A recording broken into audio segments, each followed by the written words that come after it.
प्रेमी के साथ मिलकर अपने ही परिवार के 7 लोगों की हत्या करने वाली यूपी की शबनम जेल में अपने आखिरी दिन गिन रही है। फांसी की सजा से बचने के लिए अब वो हर पैंतरा अपना रही है।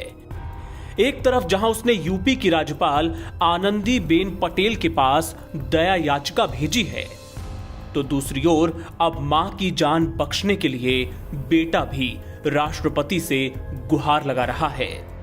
जी हां, बुलंदशहर में अपने नए परिवार के साथ रह रहा शबनम का 13 साल का बेटा ताज चाहता है कि राष्ट्रपति उसकी मां की फांसी की सजा माफ कर दें।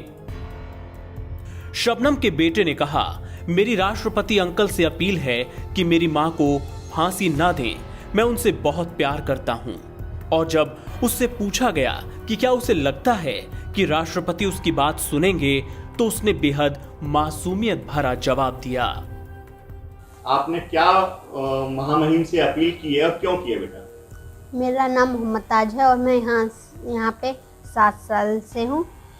और मैंने प्रेसिडेंट अंकल जी से ये अपील की है कि वो मेरी माँ को फांसी ना दें, क्योंकि मैं उनसे बहुत प्यार करता हूँ इसीलिए। तो क्या आपको लग रहा है कि प्रेसिडेंट सर आपकी अपील पर अपनी मोहर लगाएंगे? ये तो उनकी मर्जी है। वैसे अगर बड़े से कोई बात कहते तो बच्चों की बात को मान लेता है। ताज शायद अपनी मां के गुनाहों की गंभीरता से अनजान है, या यूं कहें कि मां के जघन्य अपराध की अभी उसे समझ नहीं है।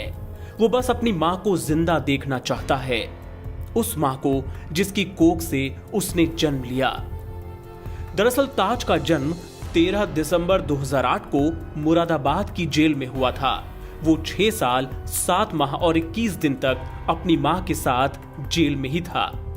इसके बाद बाल कल्याण समिति ने साल 2015 में उसकी अच्छी परवरिश के मद्देनजर उसे बुलंदशहर के इस दंपत्ति को सौंप दिया था। तब से वो इसी परिवार का हिस्सा है।